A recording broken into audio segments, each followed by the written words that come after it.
Selamat datang di Beranda Astacita, ruang berbagi inspirasi, cerita, dan langkah penuh makna. Beranda Astacita. Di sini, setiap detik adalah perjalanan menuju karya dan kebaikan. Inilah saatnya membuka beranda, menyambut cerita baru bersama Astacita. Beranda Astacita, tempat cerita bertemu makna.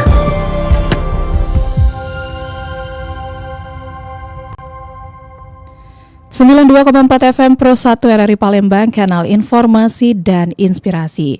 Bersama Anda pendengar, saatnya kami hadirkan dialog Beranda Astacita pada kesempatan pagi hari ini di hari Sabtu 25 Juli 2026. Pendengar, sektor pertanian memiliki peran yang sangat penting dalam menjaga ketahanan pangan. Namun di sisi lain, sektor ini juga sangat dipengaruhi oleh kondisi cuaca dan iklim. Memasuki musim kemarau, para petani tentu menghadapi berbagai tantangan, mulai dari berkurangnya ketersediaan air, meningkatnya resiko kekeringan hingga ancaman menurunnya hasil panen apabila kondisi tersebut berlangsung dalam waktu yang cukup lama.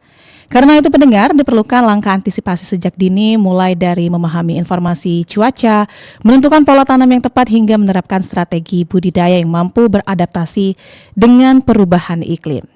Dan pendengar, untuk membahasnya lebih lanjut telah hadir bersama kita saat ini tersambung secara virtual ada Bapak Siswanto STMSI, Kepala Stasiun Meteorologi Sultan Mahmud Badarudin II Palembang. Langsung saja kita sapa, selamat pagi Pak Siswanto. Selamat pagi Mbak Ega. Kabarnya gimana Pak Siswanto? Alhamdulillah kabar baik Mbak. Alhamdulillah. Dan pendengar ya, Pak Siswanto tidak sendirian hari ini. Saat ini Pak Siswanto ada bersama dengan tersambung juga melalui virtual ya, melalui line telepon kita ada penyuluh sekaligus koordinator pertanian Sumbawa Banyuasin, ada Bapak Yugo. Selamat pagi Pak Yugo. Selamat pagi Bu. Kabarnya gimana Pak Yugo? Alhamdulillah sehat, alhamdulillah. Alhamdulillah. Dan pendengar ya, seperti biasa kami mengajak Anda untuk bergabung dalam perbincangan kita pagi hari ini. Silakan menuju line telepon kami di 0711369977 atau melalui pesan WhatsApp juga bisa di 0821 7927 9090. Dan juga untuk dialog Beranda Astacita di kesempatan pagi hari ini kami tampilkan juga melalui kanal YouTube kami di Pro 1 RRI Palembang dan bisa didengarkan melalui aplikasi RRI Digital. Pak Yugo, saya izin ke Pak Siswanto terlebih dahulu ya Pak Yugo ya. Ya Bu. Baik, Pak Siswanto, sebelum kita masuk ke tema utama kita nih Pak Siswanto, gimana nih Pak untuk kondisi cuaca di Sumatera Selatan ya? Beberapa waktu terakhir katanya udah masuk musim kemarau, tapi kalau diingat-ingat Rabu kemarin ya Pak ya, sempat hujan deras juga di wilayah Palembang dan sekitarnya. Ya, baik, terima kasih Mbak Igu kesempatannya. Saya mewakili dari Stasiun Meteorologi SMP 2 Palembang. Ini menjadi kesempatan baik kami untuk menyampaikan kondisi terkini, khususnya kondisi cuaca yang ada di Kota Palembang secara umum yang ada di Sumatera Selatan. Baik, barangkali tadi di awal sudah Mbak Igu singgung barangkali bahwa secara karakteristik saat ini di bulan Juli 2026 Sumatera Selatan secara umum sudah berada di musim kemarau ya tentunya. Bahkan bulan Juli dan bulan Agustus ini adalah masuk di level puncak musim kemarau sendiri. Dan memang benar bahwa sekitar 2 atau 3 hari yang lalu di Kota Palembang sekitarnya setidaknya dan beberapa wilayah yang ada di Sumatera Selatan barangkali merasakan adanya guyuran hujan yang cukup lumayan ya dari sisi intensitas ya. Barangkali boleh kami sampaikan bahwa kondisi hujan yang terjadi di beberapa wilayah yang kemarin kita rasakan, setidaknya itu adalah yang pertama, memang secara dinamika atmosfer itu kondisinya memang mendukung untuk pertumbuhan awan-awan hujan, tetapi juga secara bersamaan di Sumatera Selatan saat ini dari mulai tanggal 19 sampai dengan tanggal 31 Juli setidaknya itu sedang dilaksanakan kegiatan operasi modifikasi cuaca, yang mana salah satu tujuannya adalah untuk melakukan pembasahan beberapa lahan gambut yang saat ini memiliki potensi kebakaran hutan lahan. Barangkali itu Mbak untuk awal pertemuan ini. Baik, kalau musim kemarau tahun ini sendiri Pak Siswanto diperkirakan berlangsung lebih panjang atau enggak nih Pak ya?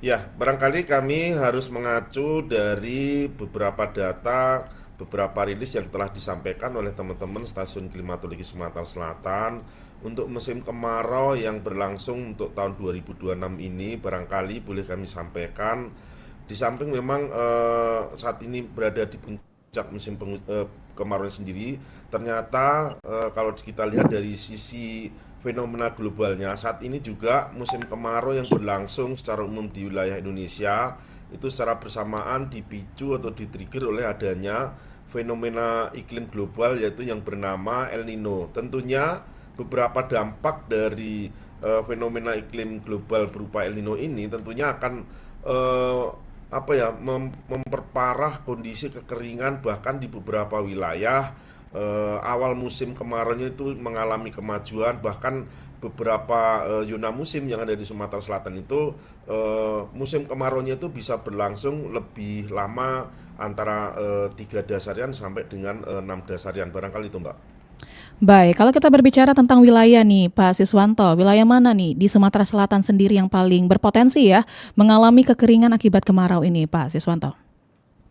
Ya, barangkali kita sama-sama ketahui bahwa secara topografi wilayah Sumatera Selatan barangkali bervariasi antara pesisir, kemudian daerah perbukitan sampai dengan dataran tinggi. Tentunya ini juga memberikan perbedaan dari sisi karakteristik iklim yang ada di Sumatera Selatan.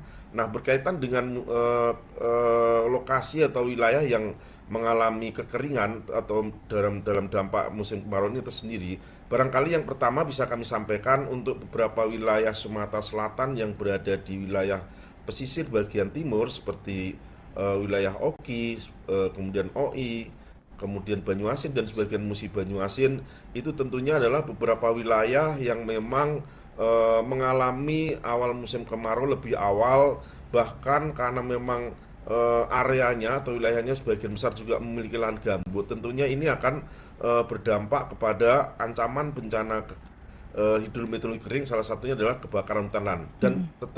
Dan ancaman lainnya tentunya adalah beberapa lahan pertanian atau lahan perkebunan, tentunya ini juga akan terdampak adanya kekurangan air atau kekeringan akibat musim kemarau. Barangkali itu Mbak. Baik, kalau dari BMKG sendiri nih Pak Siswanto sudah mengeluarkan peringatan terkait potensi kekeringan juga nggak bagi sektor pertanian nih Pak? Tentunya secara tugas pokok dan fungsi kami mengacu dari kondisi cuaca, kemudian dikaitkan dengan iklim yang saat ini atau perakiat musim yang saat ini berada di musim kemarau. Teman-teman dari Stasiun Klimatologi Sumatera Selatan secara aktif dan secara masif sudah memberikan beberapa himbauan, beberapa informasi yang dirilis tentunya dengan melalui beberapa instansi stakeholder seperti di Dinas Pertanian, kemudian di BPBD, untuk memberikan satu warning atau kesiapsiagaan untuk menghadapi bagaimana ketika di beberapa wilayah yang dari Sumatera Selatan ini musim kemaraunya dan mengalami beberapa penurunan curah hujan yang cukup signifikan. Barangkali itu Mbak. Baik, Pak Siswanto, saya ke Pak Yugo terlebih dahulu ya Pak Baik. Siswanto ya. Pak Yugo sebagai penyuluh ya yang sehari-hari mungkin mendampingi petani juga di lapangan. Gimana Bapak melihat kondisi sawah dan lahan pertanian nih dalam beberapa pekan terakhir? Kalau di Kecamatan Sembawa, Ibu, ada beberapa daerah yang memang saat kering itu tanam. Artinya memang itu daerah lebak misalnya. Rawa yang dulu memang sudah bisa diairi tapi tidak diairi lagi. Sehingga kalau kemarau ini adalah potensi mereka untuk membuka lahan. Jadi kalau di Kecamatan Sembawa dan beberapa kecamatan lain kalau di Banyuasin, seperti misalnya Rantau Bayur, kemudian lahan lebak yang ada di Rambutan, itu kalau kemarau seperti ini memang dia bisa malah membuka lahan karena airnya itu memang surut. Jadi kemarau ini memang Banyuasin ini punya potensi memang Bu, ya potensi di saat musim kemarau ada potensi daerah-daerah yang memang saat itu dia menanam padi. Nah, Di lahan lain seperti pasang surut di Tanjung Lago, di Muara Telang dan segala macamnya, saat kekeringan ini kita sebagai penyuluh itu memang mereka sudah paham kondisi sehingga mengganti tanamannya. Dia tidak menanam padi tapi menanam jagung seperti itu, Bu. Baik, apakah Pada petani ya? Silakan, Pak. Nah, Pak, ya pada dasarnya memang kalau kekeringan ini kita ya di lapangan harus melihat situasi sehingga memang petani itu bisa tetap tandur, Bu, tetap tanam apa yang harus ditanam di saat musim kemarau. Baik. Apalagi ada peringatan dari dinas pertanian kita, ini kemarau panjang, segera kita melakukan pompanisasi, misalnya ajukan pompa-pompa nanti saat kemarau panjang benar itu bisa dialiri air menggunakan pompa. Seperti itu, Bu. Baik, kalau terkait komoditas nih, Pak Yugo, komoditas apa yang paling rentan terdapat kekeringan? Kalau paling rentan tuh hortinya, Bu, hortikulturannya. Ya, karena kalau hortikulturannya kalau nggak ada air ya sudah, Bu, stop, artinya tidak menanam. Oke. Seperti misalnya kalau tanaman cabai di Banyuasin saat ini agak menunda tanam ini, Bu, ya, karena memang tidak ada air.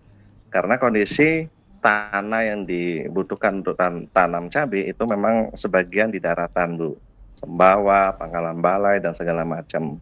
Saat ini kondisinya tidak ada air, akhirnya mereka menunda tanam, artinya beralih ke komoditi lain gitu. Oke, baik. Pak Yugo, kita tahan sejenak. Ini ada penelpon yang sudah masuk di 0711369977. Langsung saja kita sapa. Selamat pagi. Assalamualaikum. Waalaikumsalam. Dengan siapa di mana? Dengan Kliwon di Pulau Rimau. Pak Kliwon di Pulau Rimau. Silakan Pak Kliwon.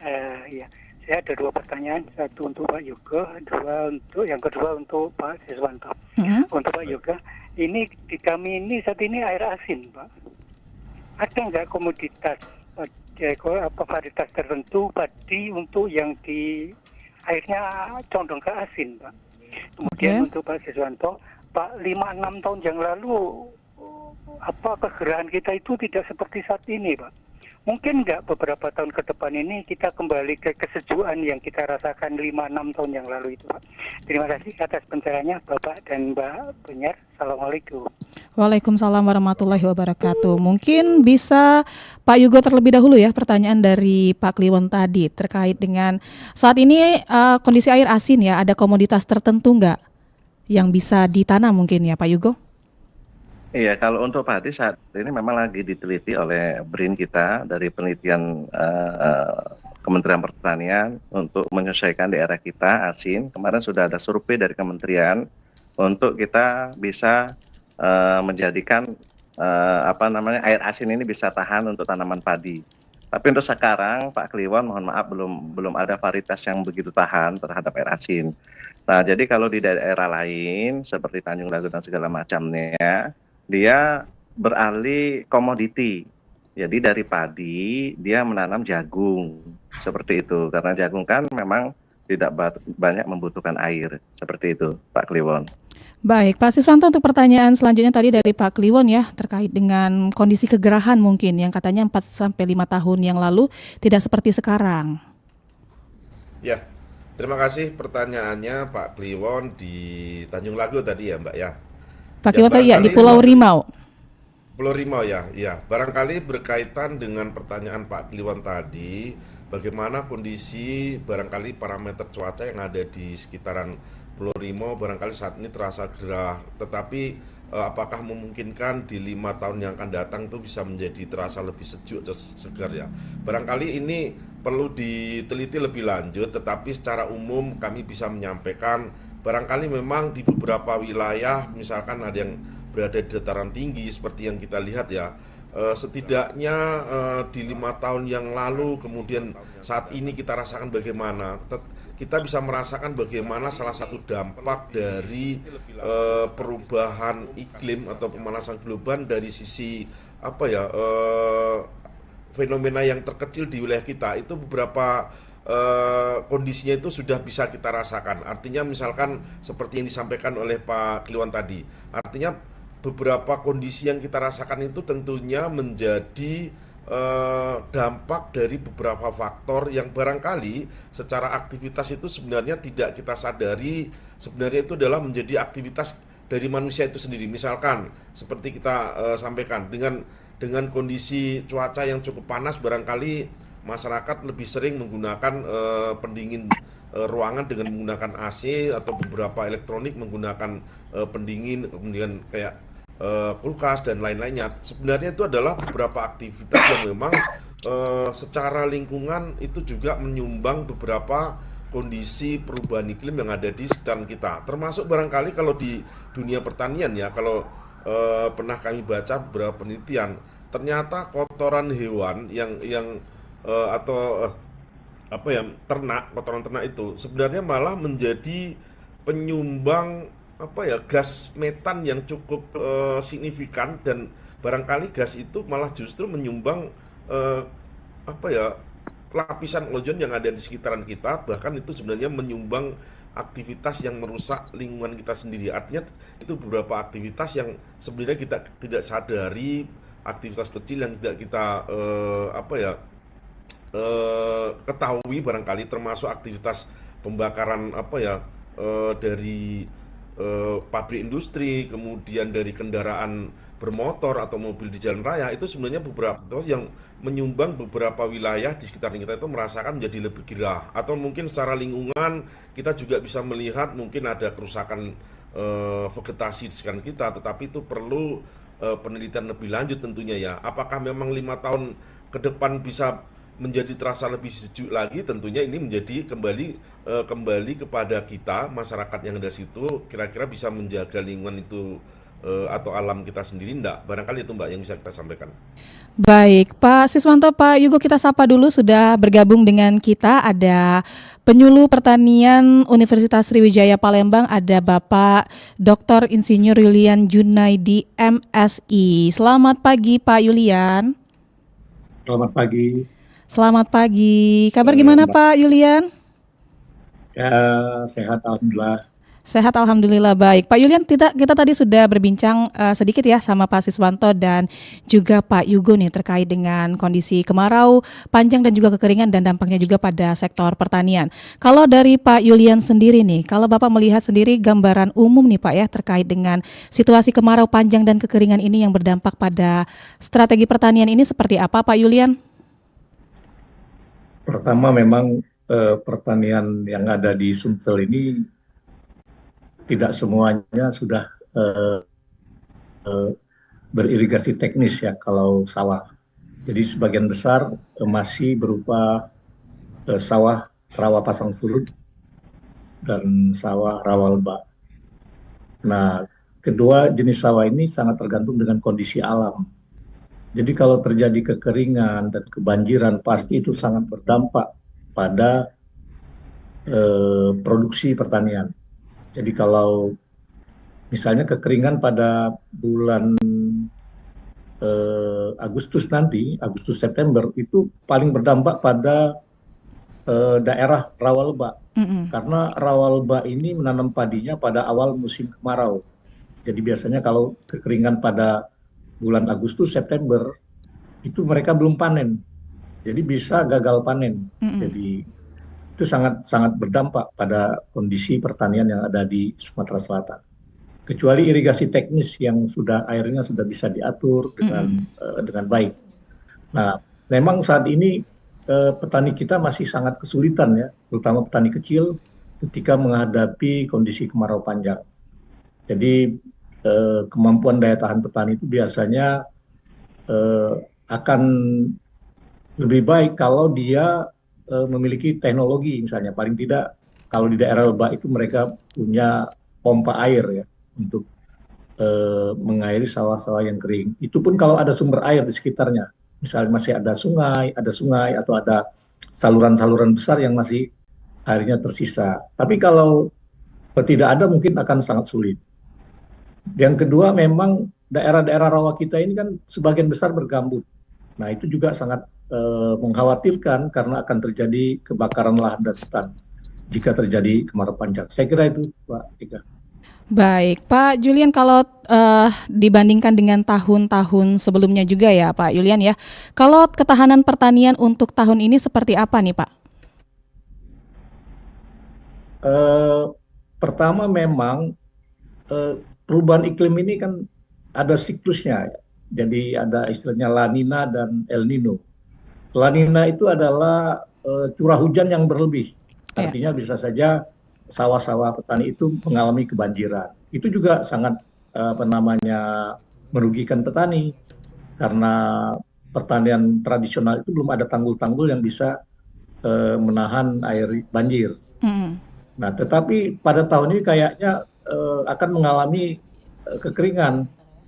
Nah, selama ini memang resiliensi petani terhadap perubahan iklim ini masih sangat rendah. Ya. Jadi kalau terjadi kekeringan yang cukup panjang, saya kira petani akan mengalami, terutama petani padi ya, padi rawa itu akan mengalami gagal panen. Termasuk juga kalau komoditi yang lain, karet misalnya, biasanya kalau kemarau panjang itu akan mengalami gugur daun. Nah, kalau saat gugur daun inilah produktivitas getah, latek itu akan sangat berkurang. Artinya bagi petani, baik petani pangan maupun petani karet, itu akan sangat dirugikan karena akan mengalami penurunan produktivitas. Baik, kalau Pak Yugo di Banyuasin sendiri ya Pak Yugo ya, apakah petani ini mulai menerapkan pertanian yang lebih adaptif nih Pak terhadap perubahan iklim? Pada dasarnya memang apa yang dikatakan Pak Yulian tadi Bu, jadi memang kalau Banyuasin ini kan ada pasang surut Bu. Jadi kalau di Banyuasin memang ada uniknya sendiri Bu memang. Jadi kalau daerah-daerah yang saat ini memang kemarau itu dia baru bisa tanam. Makanya dia tanam saat ini. Makanya kalau di Banyuasin itu setiap bulan mungkin ada panennya dia. Nah, tapi memang benar ada teknologi pompanisasi yang memang saat ini kita genjot, Bu. Karena apa? Karena takutnya nanti di bulan 8, di bulan 9 tuh saat-saat mau panen itu tidak ada air. Artinya kita harus memasukkan air yang memang ada sungai di sampingnya. Pada dasarnya kalau di Banyuasin ini daerah Lebak itu memang ada sumber airnya di sungai-sungai itu Bu. Nah tapi di pasang surut itu karena dampak dari air laut, jadi memang asin, Pulau Rimau, Tanjung Lago, Muara Telang, Air Salah itu asin semua itu Bu. Jadi memang mereka kita tidak paksakan untuk menanam padi karena kalau nanam percuma itu akan gagal. Makanya sekarang Kementerian Pertanian lagi gencar-gencarnya untuk mencari inovasi tentang bibit padi yang tahan asin. Ini lagi digencar-gencarkannya karena luasan Banyuasin ini cukup lumayan besar Bu. Ya. Kita nomor 1 peningkatan produksi nasional, kemudian nomor 3 produksi gabah nasional. Jadi memang potensi kita besar. Makanya dari 180.000 kurang lebih luas lahan yang ada di kita itu memang sangat-sangat rentan terhadap kemarau seperti ini. Jadi ya kita kalau di lapangan itu Bu, petani itu bisa kayak Pak Kliwon tadi Bu, bisa menganalisa seperti menganalisa berapa tahun sekalikah kemarau panjang ini terjadi di daerah.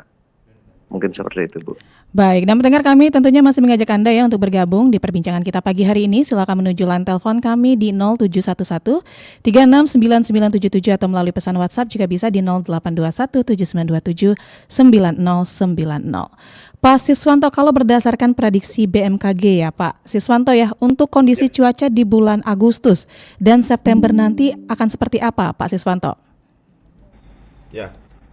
Terima kasih Mbak. Barangkali pertanyaan bukan kondisi cuaca di Agustus atau September ya, karena bercerita cuaca barangkali boleh kami sampaikan itu karakteristiknya hanya bisa menjangkau setidaknya hanya sampai dengan 7 hari ke depan. Tapi bercerita kondisi bulan Agustus atau mungkin di September, artinya di sini harus dijangkau dengan ilmu klimatologi. Artinya sini lebih tepat bagaimana kondisi musim atau perakiraan curah hujan yang ada di bulan Agustus, kemudian di bulan September barangkali ya.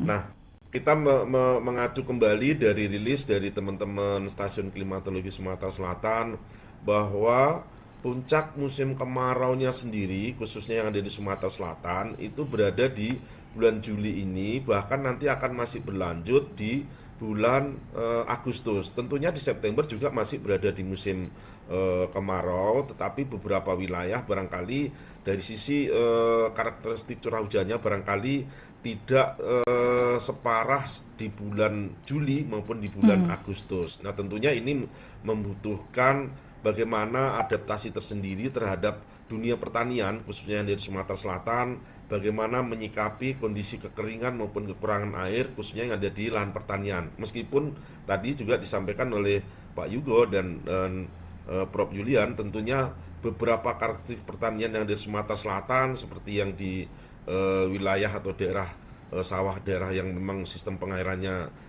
cukup baik, atau mungkin barangkali juga sistem pasang surut tadi, tentunya itu juga membutuhkan adaptasi tersendiri dari petani itu untuk bagaimana mengelola lahannya, sehingga pada saat mulai dari mengolah lahan kemudian menanam sampai dengan panen itu jangan sampai mengalami gagal panen atau busuk. Barangkali itu Mbak untuk kondisi curah hujan yang ada di bulan Agustus maupun di September nanti.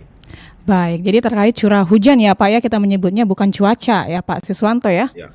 Baik, saya kembali ke Pak Yulian nih. Pak Yulian, tentu kita saat musim kemarau ya atau kekeringan ini juga harus mewaspadai beberapa resiko nih Pak. Kalau terkait dengan biaya produksi nih Pak, apakah biaya produksi ikut meningkat saat musim kemarau atau kekeringan ini Pak Yulian?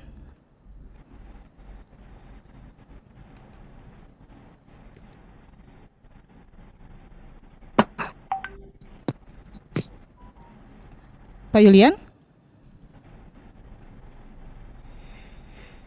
Sepertinya masih termute Pak untuk Zoom-nya. Oke, silakan Pak Baik, Yulian. biasanya kalau peningkatan biaya produksi itu akan terjadi pertama kalau terjadi gagal tanam. Artinya benih-benih yang sudah disemai itu namanya mengalami kekeringan, harus mengulang, itu pertama. Yang kedua, kalau pompanisasi perlu biaya, jadi ada perlu biaya BBM. Nah, pasti ada peningkatan biaya produksi karena penggunaan pompa, karena mungkin ada ketika persemaian terjadi kekeringan, harus mengulang. Nah, jadi akan terjadi seperti itu. Dan saya kira memang di dalam kebijakan pertanian ini kan sudah dipromosikan yang namanya climate smart agriculture atau pertanian cerdas iklim. Lalu di FAO misalnya dulu juga sudah cukup lama memperkenalkan satu sistem pertanian yang namanya agroekologi, pertanian selaras alam. Itu juga untuk dalam rangka menghadapi perubahan iklim, resiliensi perubahan iklim. Dari benih yang adaptif terhadap kekeringan dan kebanjiran, pola-pola tanam yang kembali kepada sistem pertanian organik, karena dengan memberikan kompos pada tanah-tanah sawah misalnya, pada tanah dia akan menyerap air, jadi kompos itu akan menyerap air. Beda kalau dengan penggunaan pupuk kimia. Kalau penggunaan pupuk kimia itu akan daya serap air di dalam tanah itu akan hilang. Jadi itu yang kebijakan seperti itu yang harus dikembangkan ke depan. Jadi pertanian cerdas iklim dengan kembali kita memperbaiki kondisi tanah, kondisi air, sehingga walaupun terjadi kekeringan, kalau tidak terlalu ekstrim, tanah itu masih menyimpan air karena masih banyak humus dan bahan organik di dalam tanah. Baik, tapi terkait langkah darurat nih Pak, jika terjadi ya, apa yang biasanya dilakukan ketika sawah mulai mengalami kekurangan air nih Pak? Ya, langkah daruratnya adalah pompanisasi. Pompanisasi. Jadi, pompanisasi. Ya, kita menggunakan pompa untuk mengairi sawah-sawah yang mengalami kekeringan. Tapi tidak semua petani memiliki pompa, itu yang pertama. Yang kedua, tidak semua petani mempunyai biaya untuk bahan bakar. BBM-nya karena cukup tinggi. Yang ketiga, sumber airnya, ada nggak sumber air di sekitar sawah tersebut? Kalau terlalu jauh, mungkin petani tidak punya selang yang cukup, pipa yang cukup jauh untuk mengambil dari sumber air.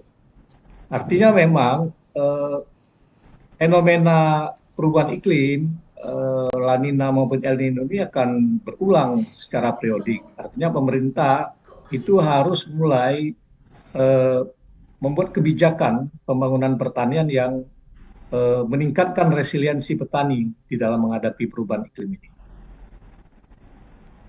Baik, kalau cara tanam nih Pak Julian ya, cara tanam seperti apa yang harus dilakukan petani jika kemarau berkelanjutan ini masih berlangsung, Pak? Biasanya kalau pola tanam ini kan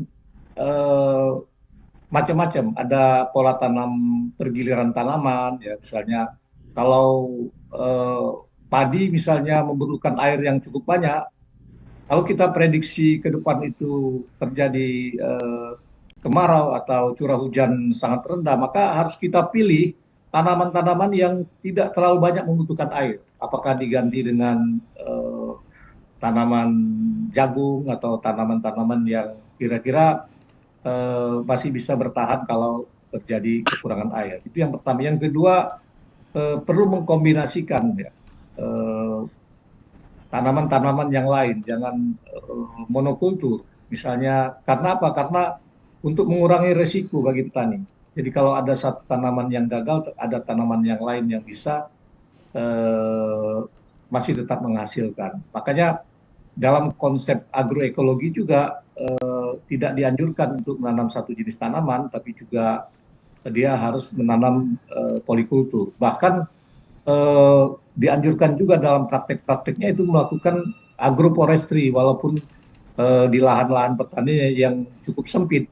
Jadi tetap selain menanam tanaman pangan juga dianjurkan juga menanam tanaman-tanaman pohon ya, di sekitarnya untuk menjaga iklim mikro di sekitar lahan-lahan petani. Baik, kita angkat telepon terlebih dahulu ya. Selamat pagi. Pagi Mbak. Selamat pagi. Dengan siapa di mana? Mbak Beka di Poligon Mbak. Beka di Poligon, silakan. Kalau musim kemarau begini kan apalagi cuaca lagi nggak menentu Mbak ya. Kemarin hujan terus kadang panas banget, kekurangan air. Petani itu lebih baik menunda tanam daripada nekat menanam atau gimana baiknya Mbak? Makasih Mbak Ega. Baik, terima kasih Mbak Beka di Poligon. Oke, ini pertanyaan Mbak Beka, kalau situasi seperti ini ya, kekeringan, apakah sebaiknya ditunda atau bagaimana nih? Mungkin silakan Pak Yugo. Oke, kalau posisi seperti ini memang ada dua kemungkinan. Ya kalau kita memang bisa mengairi tanaman yang akan kita tanam, itu ya nggak apa-apa tetap tanam. Tapi memang kalau air itu tidak bisa dijangkau, ya sebaiknya kita tidak tanam. Artinya kita tunda dulu tanamnya. Seperti misalnya di kecamatan kita di sini kan, ini saatnya harusnya dia nanam cabai nih, ya. Tapi ketika saat ini air sudah tidak ada dan segala macamnya, ya akhirnya sudah kita tunda dulu untuk tanam cabai, walaupun lahan sudah pada siap. Ya karena apa? Karena risiko nanti daripada kita gagal, lebih baik kita tunda dulu, seperti itu. Baik, tapi di Banyuasin apakah sudah ada keluhan petani ya Pak ya, berkaitan dengan kondisi kering ini? Ya pada dasarnya sudah ada, apalagi di lahan-lahan itu kadang kalau nggak ada hujan itu sudah mulai retak Bu, ininya di sawah-sawah itu. Jadi kalau nggak pasangnya besar itu kadang nggak bisa sampai ke sawah. Ya, jadi memang harus ada pompanisasi di situ. Tapi karena kemarin ada beberapa hari kemarin ada hujan, itu ya alhamdulillah masih bisa tertolong seperti itu. Baik, Pak Yulian ada yang mau ditambahkan terkait dengan pertanyaan BK tadi ya di Poligon? Ya memang kalau kita bisa memprediksi curah hujan dalam satu periode 1 tahun misalnya, artinya memang kita bisa beradaptasi dengan situasi kekeringan maupun kebanjiran ini. Jadi memang selain kita menunda, kalau di lahan sawah itu sebenarnya bisa membuat sistem polder sebenarnya. Jadi sistem polder itu terutama di lahan lebat. Di lahan lebat itu bisa bikin sistem polder, artinya kita membuat tanggul yang besar yang Ya. mengurung apa namanya sawah petani dalam satu hamparan. Nah, itu tapi dengan teknologi pompa. Jadi kalau situasi kebanjiran atau curah hujan berlebih, itu air yang di dalam tanggul itu dipompa keluar. Kalau kekeringan itu air yang ada di tanggul di sekitarnya yang masih tersisa air atau juga bisa juga menggunakan sumur bor itu Mm-mm. bisa di ke dalam. Artinya memang dengan rekayasa eh, itu sebenarnya bisa kita mengatasi perubahan iklim seperti ini. Tetapi kan memang lahan-lahan kita ini masih banyak yang sangat alami. Jadi tergantung dengan alam. Nah, ini yang kadang-kadang mengakibatkan petani harus apa namanya bukan memikirkan bagaimana solusi ke depannya, tapi dia bereaksi dengan kondisi-kondisi yang dalam jangka pendek. Nah, misalnya menunda tanaman, misalnya tidak menanam, tetap saja apa namanya mengakibatkan petani tidak memiliki pemasukan, ya, tidak memiliki produksi pada musim tersebut. Ini akan menurunkan pendapatan petani. Kecuali memang banyak usaha-usaha sampingan di Ya. pedesaan, misalnya usaha formal yang bisa menggantikan pendapatan petani. Kalau tidak, petani akan mengalami penurunan pendapatan kalau kita tidak menanami lahan mereka. Benar kata Pak Yoga tadi bahwa ya petani biasanya sangat takut pada risiko, ya. Ya. Karena sekali saja petani itu gagal pada satu musim, dia mungkin akan terjerat hutang, akan tidak bisa memenuhi kebutuhan rumah tangga mereka, sehingga mereka harus apa namanya juga menghutang dan lain sebagainya atau menjual aset. Nah, ini karena petani ini kan sangat rentan, terutama petani kecil, ya.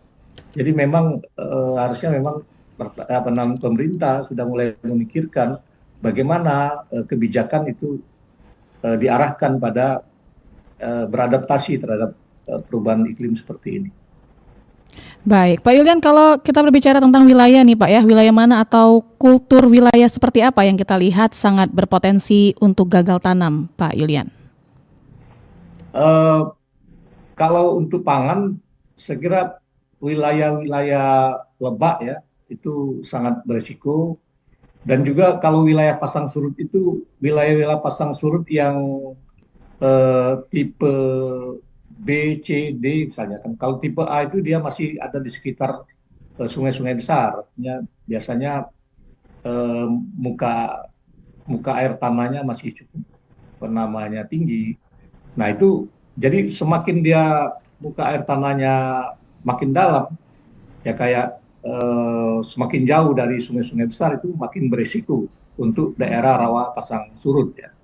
Tapi di daerah rawa lebak biasanya yang paling berisiko itu di lebak dangkal. Jadi di rawa lebak ini ada 3 tipe. Lebak dangkal atau lebak pematang, ada tipe yang kedua itu lebak tengahan dan lebak dalam. Pada lebak dalam mungkin masih ada apa namanya air yang terserap di dalam tanah. Tapi kalau tipe lebak pematang atau lebak dangkal itu sangat berisiko terhadap kekeringan. Jadi apa namanya itu untuk wilayah eh, rawa, ya. Memang ada 2 tipe rawa di Sumatera Selatan ini. Ada rawa pasang surut yang muka airnya tergantung dari naik pasang dan surutnya air laut. Ada rawa lebak. Nah, rawa lebak ini tergantung pada musim hujan dan kemarau. Kalau hujan dia tergenang biasanya, dan dalam tergenang itu biasanya bahkan sampai tidak bisa menanam padi. Tapi ketika kemarau, awal kemarau dia mulai menanam. Nah, jadi sangat tergantung pada musim. Nah, di beberapa wilayah pasang surut sebenarnya sudah ada pintu air kan. Tetapi memang kalau tanggul-tanggulnya masih banyak kebocoran di sana sini, itu juga tidak efektif tanggul-tanggul apa namanya pintu-pintu air dan saluran-saluran itu. Saya lihat juga banyak yang saluran-saluran itu banyak yang bocor dan lain sebagainya. Saya kira itu. Baik, Pak Siswanto, tadi saat awal dialog tadi ya Pak ya sudah sempat disebutkan juga terkait dengan modifikasi cuaca ya Pak Siswanto ya. Kalau boleh tahu nih Pak ya, untuk langkah terkait hujan buatan ini ataupun modifikasi cuaca ini, wilayah mana nih Pak yang diprioritaskan? Ya, baik, terima kasih Mbak. Barangkali kembali kami sampaikan kegiatan operasi modifikasi cuaca atau barangkali masyarakat dulu lebih mengenal dengan istilah hujan buatan. Untuk saat ini memang yang dilaksanakan di Sumatera Selatan berlangsung tanggal 19 sampai dengan 31 Juli 2026 itu diprioritaskan atau dilatar belakangi adalah untuk membasahi beberapa lahan pertanian atau perkebunan yang khususnya memang di situ ada lahan gambut yang berpotensi kebakaran hutan lahan. Tentunya kegiatan operasi modifikasi cuaca targetnya salah satunya ada di wilayah Oki, kemudian OI, kemudian Banyuasin, Musi Banyuasin, karena memang beberapa wilayah tersebut yang memang memiliki lahan gambut yang cukup luas dan tentunya di musim kemarau ini dengan adanya penurunan curah hujan yang cukup drastis, tentunya ini memiliki dampak atau ancaman, salah satunya adalah kebakaran hutan lahan. Tentunya ini juga berkaitan dengan aktivitas masyarakat khususnya di pertanian. Barangkali beberapa masyarakat atau kelompok petani ini yang akan melakukan pembukaan lahannya itu barangkali dengan cara membakar lahannya itu sendiri. Nah, barangkali juga ini memiliki efek tersendiri terhadap lingkungan. Salah satunya adalah asap tadi. Nah, tetapi lagi-lagi kami sampaikan terkait dengan operasi modifikasi cuaca yang ada di Sumatera Selatan, bahwa tidak semua awan yang kita lihat itu adalah bisa disemai menjadi hujan. Tentunya perlu ada pertimbangan lain dari sisi dinamika atmosfer, dari sisi parameter cuaca lainnya. Apakah memang awan tersebut barangkali dari sisi kelembapannya cukup air atau cukup uap airnya untuk bisa disemai menggunakan NaCl, sehingga memang beberapa kondisi barangkali secara dinamika atmosfer ketika tidak ada aktivitas operasi modifikasi cuaca, barangkali memang awan tersebut bisa menjadi hujan, tetapi dari sisi intensitasnya barangkali hanya ringan, tetapi harapannya dengan adanya OMC ini itu bisa menjadi intensitasnya setidaknya menjadi sedang, bahkan bisa menjadi lebat. Itu harapannya, termasuk dari sisi cakupan wilayahnya. Barangkali satu titik awan yang barangkali kalau tidak ada aktivitas atau sentuhan operasi modifikasi cuaca, spot-spot awan itu barangkali juga hanya bisa menjangkau beberapa wilayah yang cukup kecil. Tetapi dengan harapan modifikasi cuaca ini tentunya bisa menjadi lebih meluas. Tetapi lagi-lagi untuk OMC yang saat ini dilaksanakan di Sumatera Selatan lebih difokuskan untuk pembasahan khususnya lahan-lahan gambut yang berpotensi terhadap kebakaran hutan lahan. Barangkali itu, Mbak. Baik, kita bacakan juga pertanyaan yang sudah masuk melalui kanal YouTube kita di Pro 1 RRI Palembang. Ada pertanyaan dari @auroranur1603. Pak, kalau cuaca sekarang susah diprediksi, petani biasanya patokannya apa buat mulai tanam? Mungkin silakan Pak Yugo. Nah, kalau memang susah prediksi saat ini, kondisi saat ini kan kita susah prediksi. Kadang panas, besok hujan, ya Bu ya. Tapi kalau itu tujuannya adalah untuk bisnis atau untuk peningkatan pendapatan petani, saat ini memang saat yang tepat untuk berusaha tani. Karena apa? Kalau pasar itu supply demand, Bu.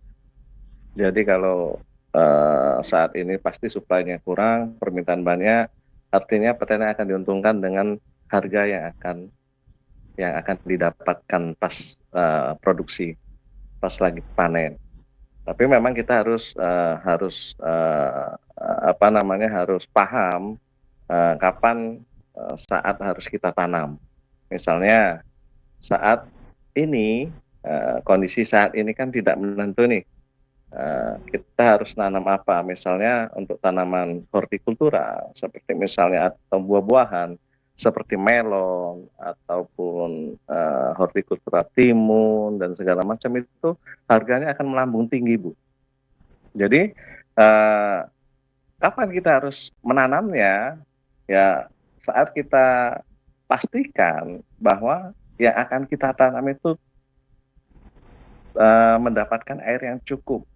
Ya, artinya kalau ada sumber airnya itu kan, kalau petani yang sudah biasa di sini itu kan menggunakan pompa. Memang cost-nya tinggi, Bu. Cost-nya tinggi. Artinya pengeluaran yang dikeluarkan, tapi ada teknologi, Bu. Untuk pompa air bisa menggunakan gas sekarang kan. Dan kawan-kawan di sini sudah bisa menggunakan gas. Jadi sedikit menekan cost. Jadi Nah, saat kita akan menanam, kita siapkan dulu nih air ada dan segala macam, nggak apa-apa, walaupun kondisi tetap seperti ini, tidak menentu. Tapi kalau memang posisi air kita tidak ada, kemudian sumber-sumber yang lain tidak ada, ya jangan kita paksakan. Kita harus menanam. Karena kalau kita nanam sekali, 2 kali gagal, ya kita akan tetap susah untuk menjalani kehidupan petani. Dia untuk memenuhi kehidupannya ini mungkin akan berhutang, akan menanam lagi, akan berhutang lagi. Jadi seperti itu, Bu. Baik, kita beralih ke pertanyaan berikutnya, masih dari YouTube di Pro 1 RRI Palembang, dari Ed Safea.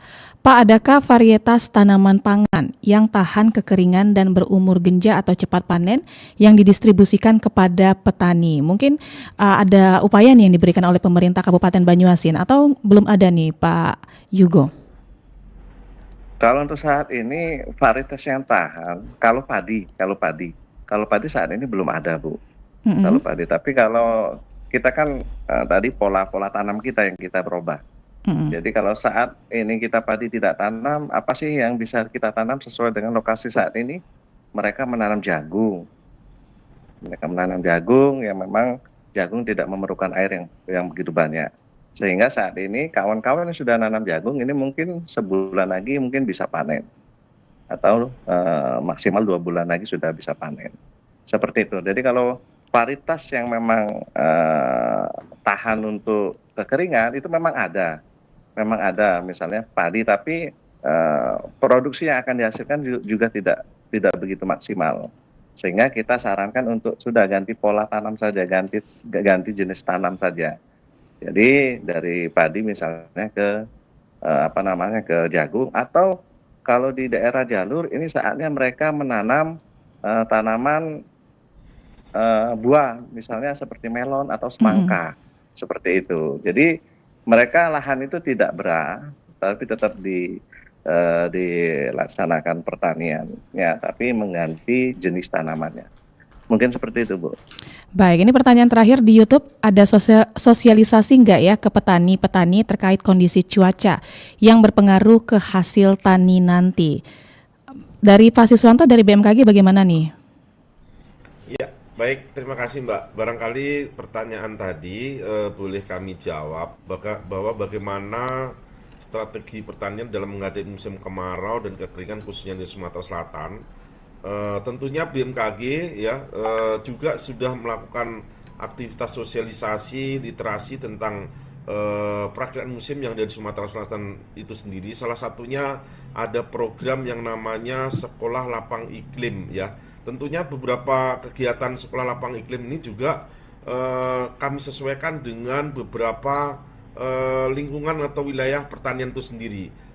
Barangkali beberapa kegiatan SL ini dalam setahun itu kalau tidak salah teman-teman klimatologi itu bisa sampai dengan 6 kali, dan tentunya memang belum bisa menjangkau untuk seluruh wilayah Sumatera Selatan, tetapi memang secara terpilih ini beberapa wilayah baik yang ada di Banyuasin seperti kemarin di Rambutan itu kami lihat juga ada kegiatan SLI atau Sekolah Lapang Iklim, yang tentunya di dalam kegiatan SLI itu sendiri atau Sekolah Lapang Iklim itu memberikan satu literasi, satu edukasi bagaimana kondisi dan karakteristik curah hujan yang ada di wilayah pertanian di daerah tersebut, dan bisa digunakan oleh petani tentunya dengan bantuan dari beberapa penyuluh untuk bagaimana menginterpretasikan informasi dari kami dan bagaimana seorang petani itu bisa meresponnya untuk dari mulai mengolah lahan, kemudian mulai pembibitan, bahkan sampai memperhitungkan kapan mereka panen dengan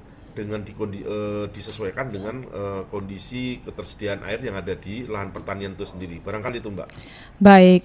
Dan Pak Siswanto, Pak Yulian, dan Pak Yugo ya, karena lintas waktu kita juga sudah hampir menunjukkan pukul 9 waktu Indonesia Barat, mungkin bisa disampaikan closing statement terkait dengan strategi pertanian menghadapi kemarau panjang dan kekeringan. Silakan untuk Pak Yulian. Baik, kita melalui Tridharma Perguruan Tinggi, terutama riset dan pengabdian masyarakat, juga mengarahkan bagaimana meningkatkan resiliensi petani terhadap perubahan iklim. Dan juga Unsri sekarang sedang mengembangkan satu varietas padi rawa yang adaptif terhadap kekeringan maupun terhadap kebanjiran. Tapi belum di launching. Ini mudah-mudahan di paling lambat 2027 nanti akan di launching ke masyarakat. Tapi di tingkat Demplot, di tingkat kegiatan-kegiatan riset sudah menunjukkan hasil yang cukup baik.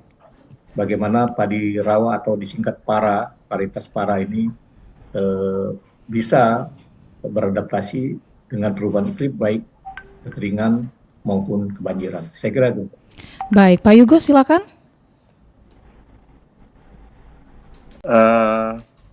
Pertanian saat ini memang tidak menentu, tapi kami dengan petani selalu bahu-membahu.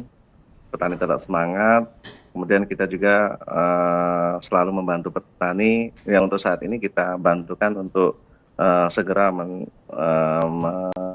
meminta bantuan pompanisasi, karena itu hal yang sangat signifikan. Kemudian bagi kawan-kawan petani yang ada di Banjarmasin khususnya, kemudian Sumatera Selatan, untuk meningkatkan produksinya, kita memang harus sinergi baik dari BMKG, kemudian dari kami dan petani. Itu memang ada garis merahnya, sehingga kawan-kawan petani itu terarah dan memang bisa terbantukan untuk mencapai produksi yang maksimal. Mungkin itu saja dari kami, Bu. Baik, Pak Siswanto, silakan Pak Siswanto. Ya, baik, terakhir barangkali yang bisa kita sampaikan dalam dialog pagi hari ini, bahwa kalau kita lihat dari sisi karakteristik Provinsi Sumatera Selatan, bahwa tantangan utama selama musim kemarau panjang, yang pertama adalah adanya penurunan curah hujan yang cukup signifikan tentunya, kemudian berkurangnya debit air yang ada di sungai, tentunya ini juga berdampak terhadap kekeringan lahan pertanian, dan barangkali juga akan berisiko atau memberikan ancaman terhadap kebakaran hutan dan lahan itu sendiri. Tentunya strategi yang bisa kita sampaikan sesuai dengan tupoksi yang ada di BMKG kami adalah bagaimana petani itu bisa menggunakan kalender tanam yang disesuaikan berbasis terhadap prediksi iklim atau musim. Yang pertama barangkali bisa menggunakan perakiraan musim yang disampaikan oleh teman-teman Stasiun Klimatologi Sumatera Selatan itu untuk menentukan bagaimana awal untuk melakukan waktu tanam.